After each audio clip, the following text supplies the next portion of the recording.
오늘 말씀은 민수기 3장 40절부터 51절까지입니다.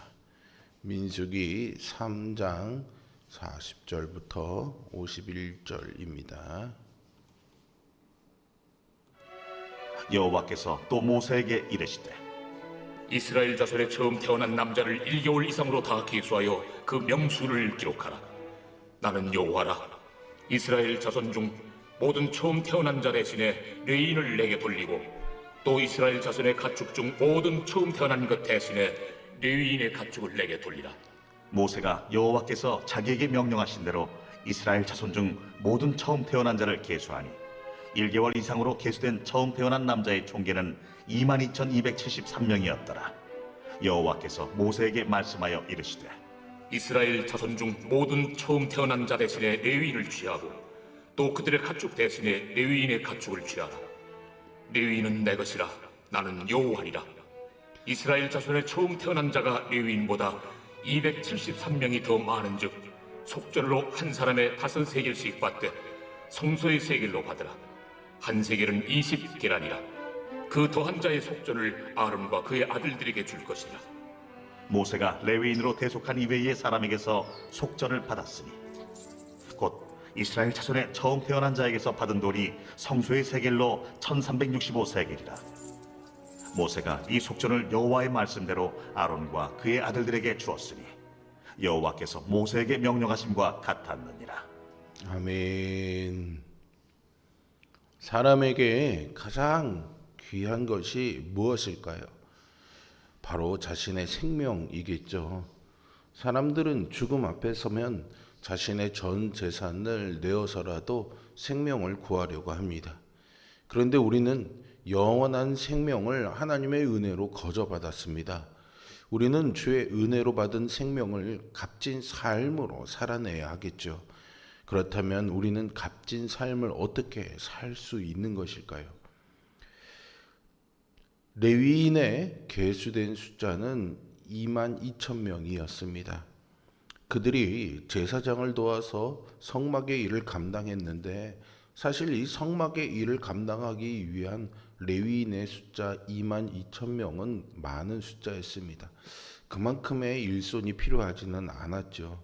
하지만 하나님은 레위 지파를 다 구별하시고 그들에게 따로 기업을 주지는 않으셨습니다.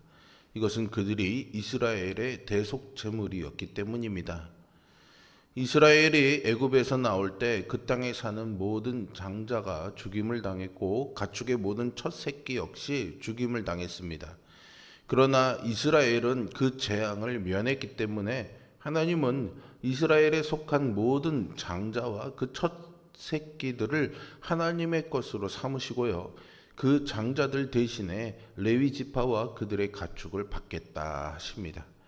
이를 위해서 이스라엘 자손 가운데요 1개월 이상으로 아마도 아직은 성년에 이르지 못한 아이들 중에서 처음으로 태어난 아들들의 수가 계수가 되었습니다. 그 총계가 22,273명으로 끝자리 수까지 정확하게 계수되었음을 알 수 있습니다. 그러니까 하나도 빠짐없이 다 세어렸다라는 그런 의미이겠죠. 이 계수가요 미성년자들을 대상으로 이루어졌다고 추정하는 이유는요, 20세 이상의 성인 남자들의 총수가 일장의 인구조사에서 보면 60만 3,550명이었습니다. 그런데 그들 중에 장자의 숫자로 22,273명은 너무나 턱없이 부족해 보이기 때문이죠. 만약 전체 모든 성인들의 장자의 숫자라고 하면은 한 가정의 형제가 평균 30명 가까이 된다는 말이 됩니다. 여하튼 이렇게 끝자리까지 정확하게 장자의 수가 계수되었으니 12지파의 장자들 대신에 레위인들을 바치는 일은 어림잡아 적당히 이루어진 것이 아니라 모든 인원수를 정확히 맞춰서 이루어졌음을 알 수 있습니다. 그만큼 하나님은 이스라엘 자손 각 사람을 중요하게 여기셨던 겁니다. 우리는 살면서 우리가 어쩔 수 없는 시간들을 마주하게 됩니다. 탄생의 순간, 죽음의 순간, 또 갑자기 닥치는 재앙의 시간, 반대로 행복의 시간들이죠. 악인이나 의인이나 생사화복의 시간은요, 비를 맞듯이 맞이할 수밖에 없지만 악인과 의인이 맞이하는 시간은 본질적으로 다릅니다. 왜냐하면 악인은 하나님의 다스리심을 인정하지 않지만 의인은 하나님의 시간 속에서 생사화복을 맞이하기 때문입니다. 생명의 주관자이신 하나님이 출애굽 당시에 이스라엘 백성들의 장자들의 생명에 대해서 속전을 내게 하시죠. 이후에 20세 이상의 이스라엘 장자는 속전을 다 바쳤습니다. 따라서 하나님이 1개월 이상 된 그 초태생 남자들을 계수하신 것은 1차 인구조사 당시 20세가 되지 않았던 장자들을 레위인으로 대속하시기 위해서였던 겁니다. 이 같은 사실은 애굽에서 일어난 구속이 과거의 일회적인 사건이 아니라 하나님은 생사화복의 모든 시간 속에서 구원의 역사를 온전히 진행해 나간다는 사실을 말해주고 있습니다. 레위인들은 하나님께 바쳐져야 하는 이스라엘 장자들을 대신해 하나님 앞에 바쳐져 성소를 섬겨야 했습니다. 그러기에 비록 몸으로는 살아있지만 애굽에서 나오던 유월절에 죽어 하나님 곁에 있는 것과 같습니다. 이것은 바로 이스라엘을 대속하는 레위인의 정체성이었습니다. 우리가 하나님을 몰랐던 시간에도 하나님은 이미 우리를 알고 계셨습니다. 하나님이 침묵하시고 우리를 고통 속에 내버려 두시는 것 같은 시간 속에서도 하나님은 구원의 역사를 이루기 위해 쉬지 않고 일하십니다. 성도는 자신의 삶에 임하는 생과 사, 화와 복의 시간을 하나님이 주관하신다는 것을 믿어야 합니다. 또한 하나님이 선하게 역사하신다는 것을 신뢰해야 합니다. 사람이 죽으면 몸에서 21g이 사라진다는 이야기를 들어보셨습니까? 그래서 영혼의 무게가 21g이라는 말이 나왔습니다. 이 숫자는요, 1907년에 미국의 의사였던 덩컨 맥두걸이라는 사람의 실험에서 시작이 된 건데요. 그는 영혼의 무게가 얼마나 될까 궁금해서 임종 전에 환자의 몸무게를 재고 또 임종한 직후에 환자의 무게를 측정하는 실험을 반복해 가면서 결론적으로는 21g이 줄었다라고 결과를 내놓았습니다. 사실 이 영혼의 무게가 21g이다라는 주장은 데이터가 그렇게 충분하지 못한 어떻게 보면 비과학적인 실험의 결과물이긴 하지만요. 여기서 힌트를 얻은 영화 21g은 삶과 죽음, 선과 악, 구원과 속죄라는 무거운 주제들을 고민하게 하기도 했습니다. 그리고 그 중심에는 21g밖에 되지 않는 영혼이 우리의 삶에 얼마나 막대한 영향을 끼치는가를 말해주죠. 황금 만능주의가 팽배한 요즘 우리는 사람의 가치를 연봉으로 계산합니다. 그래서 사람의 가치를 몸값이라는 용어로 대체하죠. 이런 세상에서 우리의 생명이 얼마나 가치가 있는 것인가를 고민해 볼 수밖에 없습니다. 이스라엘 자손의 초태생들은 사람이든 가축이든 레위인의 초태생들도 동일하게 대속되었습니다. 그런데 레위인 한 사람이 이스라엘 장손의 한 사람만 대속할 수가 있는 문제가 있었습니다. 즉 1대1로 대속할 수가 있었던 거죠. 하나님은 절대로 사람의 생명을 대충 계산하지 않으신다는 겁니다. 그런데 아까 우리가 본 43절에서 이스라엘 자손 가운데 1개월 이상 된 초태생은요 22,273명이었습니다. 그리고 이들을 대신해서 대속해야 될 레위인의 숫자는 22,000명이었죠. 그러니까 대속받아야 될 이스라엘의 초태생, 장손의 숫자가 273명이 더 많은 것이었습니다. 그렇기 때문에 나머지 273명은 레위인과 1대1로 대속받는 숫자에 들어갈 수가 없어서 남은 수가 되는 겁니다. 원칙대로라면 대속받지 못한 이 273명은 성소에 바쳐져서 성소의 일을 하는 사람이 되어야 했지만 그러면 누구를 뽑을 것이냐 하는 등의 문제가 생길 수밖에 없었습니다. 그래서 하나님은 이 부족한 숫자를 대신하기 위해서 속전을 대신하게 하십니다. 그래서 남는 사람 한 사람당 5세겔씩, 즉 20게라, 총 1365세겔, 27,300게라가 아론과 그 아들들 곧 제사장들에게 속전으로 바쳐지게 됩니다. 생명의 속전으로 드린 5세겔은요, 당시에 성인 노동자들의 20일치의 임금에 준했습니다. 하나님은 이스라엘 장자들의 생명의 대가를 고작 20일만 일하면 받을 수 있는 임금, 그런 월급으로 대속해 주신 거죠. 22,273명의 장자가 27,300게라를 나누어 바쳤을 것이므로 한 사람당 그리 큰 금액을 부담한 것은 아니었을 겁니다. 그러므로 속전이 생명을 대속한 것은 아닙니다.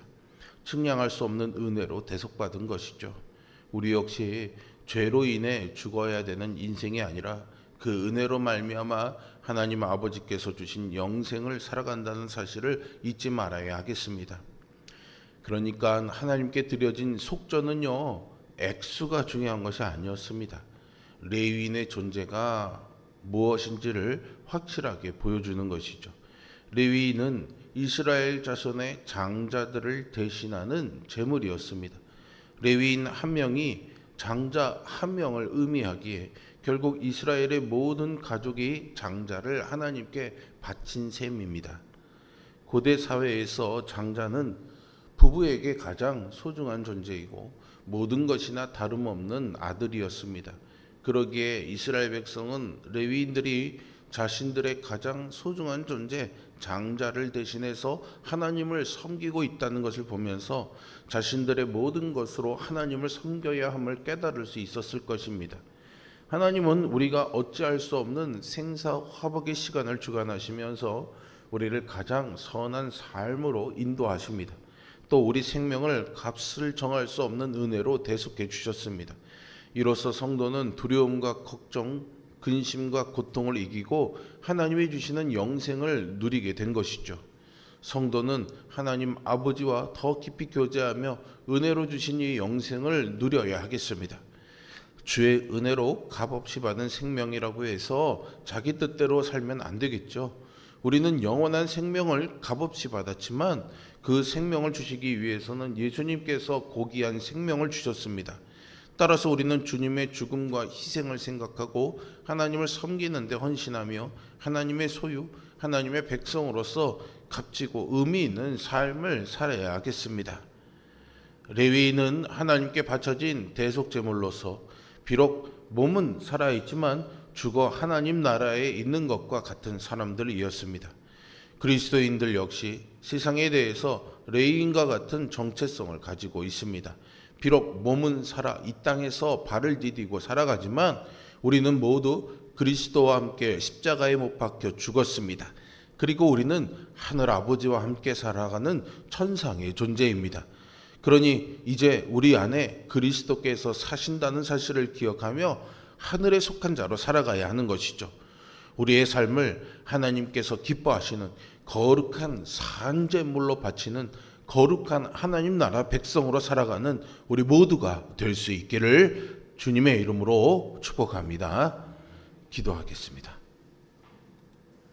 전능하시고 살아계신 아버지 하나님, 레위인들이 이스라엘 모든 자손들의 장자를 대신해서 하나님께 드려진 것처럼 하나님의 독생자 아들 예수 그리스도께서 우리를 대신해서 드려진 바 되어 우리 모두가 하나님께 드려진 삶이 되고 하나님께 부름받은 삶이 되고 하나님께 택한 삶이 되고 하나님 아버지께 속한 삶이 되어 살아가게 하는 은총을 값없이 주시니 감사와 찬양을 올려드립니다. 그러나 그것이 값싼 은혜가 아니라 정말로 값진 은혜임을 우리 모두가 귀히 여기고 감사히 여기면서 우리의 삶을 값진 인생으로 하나님께 올려드리는 산 제물로 살아가는 삶이 되게 하여 주시옵소서. 오늘 내 삶을 싸구려처럼 살아가는 세상에서 막 굴려먹는 삶으로 살아가지 말게 하여 주시고 고귀한 그 값어치만큼 하늘의 가치를 구현하고 살아가면서 하늘의 아버지의 뜻을 이루며 살아가는 삶이 되기를 원합니다. 성령님, 우리를 도우시고 인도하여 주시어서 아버지의 마음이 내 마음이 되게 하여 주시고 아버지의 뜻이 내 뜻이 되게 하여 주시고 아버지가 바라보는 것을 보게 하여 주시고 아버지의 손과 발이 향하는 곳에 나의 손과 발이 향하는 삶을 살아갈 수 있는 은총으로 우리를 인도하여 주시옵소서. 예수 그리스도의 이름으로 기도합니다. 아멘. 하늘의